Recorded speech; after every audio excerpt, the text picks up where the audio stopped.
I'm Jesse Turner. What was your name? Robby. Robby. And Tammi. Tammi. You don't mind if I call you by your first name? Not at all. Okay. I might slip in and out of saying brother or sister just because that's typically how we refer to each other in church, and Oh, that's fine. because we do look at each other as brothers and sisters. But like I said, my name is Jesse Turner, and I appreciate that you've let me come over and teach you just briefly. As a former missionary, I love to focus on some of the most basic principles of faith, and briefly, I want to help you personally just kind of examine where you are at in your life spiritually, and also to invite you to learn a few new things and practice and put in effect some of the things that we discussed. And so, I like to start with a question: Robby, what is something that you kind of expect from this little sit down? Knowledge. Yeah. Yeah. 10 minutes of knowledge, but hey, it could be something life changing. Yeah. Who knows? It's very good. So I don't really know a lot about your background, but you are a member of the church, right? Yes, I was raised in the church, and I've been a member all my life. And this is your son, right? And this is my son, Robby.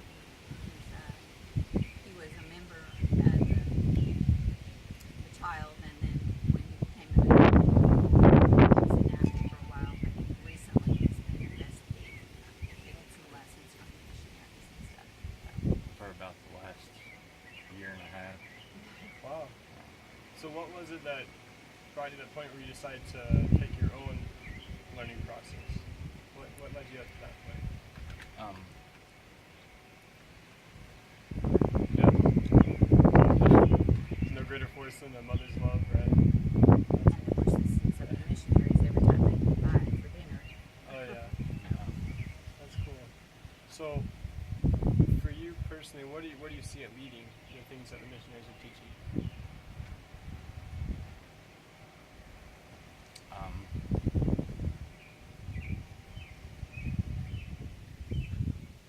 I'm sorry, I haven't thought about anything today. That's fine. I see it leading to a better and more fulfilling life. Just the lessons that I've learned and the things that I know about the Church of Jesus Christ, Latter-day Saints, and the things I know about reading the Book of Mormon, reading the Bible, and Definitely. I just see it leading to a more fulfilling life That's awesome. So for me and my children. that's great. So you do see this as having a positive impact in your future. Oh yes. That's great. Would you be able to say that in your life that things that you've learned have positively impacted where you are at right now in your life? Oh yeah, definitely. One thing is the principles of the gospel has helped me stay strong and be able to, face the trials in my life because I have a better understanding of what the reason is for us to be going through these trials. And if she hadn't have been involved in the church over the past couple of years, she wouldn't have. I've had some things come up in my life where I needed help, and I don't think that she would have been able to help me as well as she has. That's amazing. I love that. I don't know if you noticed that, and as a third person, I can see that it's amazing that you have a great desire for your children to be blessed through your decisions, your actions that you're taking today, and you've been blessed because of the actions and the love of your mother, who's remained active in the church, and for me, that's an amazing miracle that I get to see just right now. And I hardly know you, but it's very interesting that you related the impact to studying the scriptures. And I could just ask you one more question. I'd like to know what would you say has been the impact of the Book of Mormon on your personal conversion? Was there ever a time when you just knew, or you had a testimony that was so sure that the Book of Mormon was true? Well, I think that when you're raised in the church, it's just you just accept it like your parents are your parents. You know, the gospel is the gospel, and the Book of Mormon is true. You know, and but as we become older and more mature adults, and we have families of our own, I think that the Book of Mormon it helps more because we realize that the church has always been, and it's with reading the scriptures and standing, it helps you stay strong because the trials in the Book of Mormon are, you know, those trials were horrendous compared to the trials I go through, and I can see through the Book of Mormon that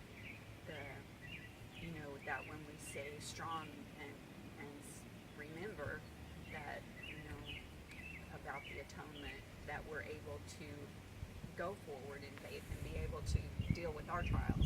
And so that helps me with my testimony of the Book of Mormon, because I know, you know, that it's true, but I came to that knowledge as I got older, more than just accepting it because it's what I was taught.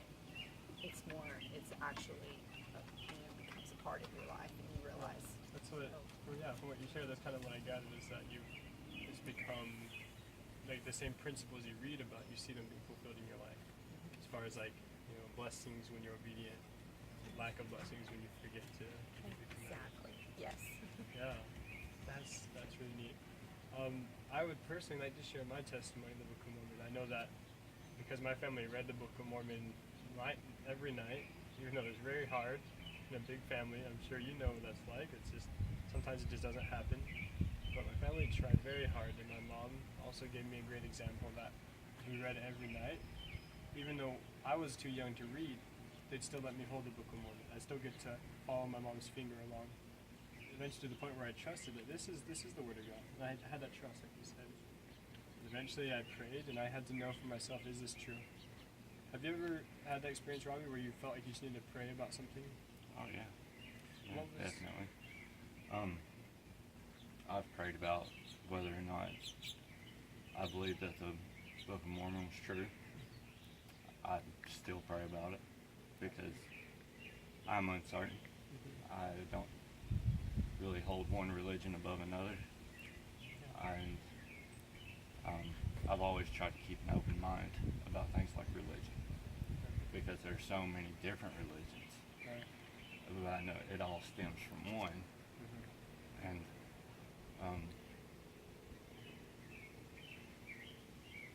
I know that if I believe, I don't want to say that I'm a non-denominational, because if I go to church, I know I prefer to go to a Mormon church. That's my preference. But I was raised Baptist. Well, I mean, went to Baptist, Pentecostal, Church of Christ. So I've been to all the different religions that were around me when I was growing up. And I never really got a good feeling. And just whenever I read the Book of Mormon, I get a good feeling. I get a good feeling about it. Would you be able to explain that feeling in words? If there were words to describe that feeling, how would you describe it? Hopeful. Is it helpful or helpful? Hopeful. Wow. Yeah. That's actually very similar to, I mean, your testimony is your own, but mine, similarly, when I am down and out, or I feel lost or confused, or, you know, when I feel depressed because of something, every time I open the Book of Mormon, doesn't matter where I read, I find something hopeful, because it's speaking of Jesus Christ, and it is in Jesus Christ that we depend on for our family's help, our family's future, and for salvation. And I wanted to share really quickly. There's this last paragraph on this page. It talks about the importance of the Book of Mormon in your personal testimony and gaining knowledge through reading the Book of Mormon. Would you like to read that paragraph?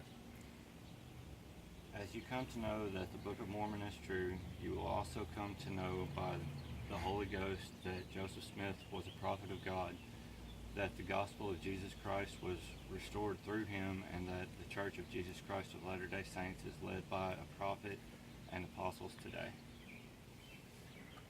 So, would you be able to say that you've learned those things through your study of the Book of Mormon? Yeah, definitely. Mhm. And through attending church, which I haven't been in about the last month or so, but yeah, definitely. I think it's ignorant to think that there aren't apostles today. Right. You know, I think that, you know, God blesses everyone. You know, and I'm not saying that the apostles are blessed more than we are, but It's very they're sacred. they're chosen. Yeah, So it's very true. Well, Robbie, I like what you said about it's a combination of different actions that you take that helps you receive personal revelation. And I feel prompted to invite you to not only prepare to go to church this Sunday, but also to form a habit with your mom or individually if you like. I like reading with my mom because she always helps me stay on top of things, but to form a habit of at least praying every night, and if you can, read the Book of Mormon every night as well, because that combination will provide the answers you want. I'm in the habit of I pray every night. I pray every day, That's good. but I don't read the Book of Mormon every night or the Bible. Yeah, So, but yeah, I will you will. definitely. I'll do my best. Yeah. I'll pray about it. Yeah, definitely pray about. Always pray about it. But I promise that as you read, you'll recognize a pattern. Like the days that you forget to read, you'll feel more sluggish. You'll feel confused, and you might have a more stressful day. I'm not trying to like jinx you or anything, but from my personal experience, that's how it's been for me. I do know that eventually we come to the point where, like the prophet Lehi said, that this fruit, this word of God is delicious to you, and you won't want to go a single day without it. Tammi and Robby, will you read and pray together every day and attend sacrament meeting together? Try. That's all I can say is I'll He'll try. Yeah. Oh, I can promise. I can promise you that God will bless you as far as you honestly put forth the effort.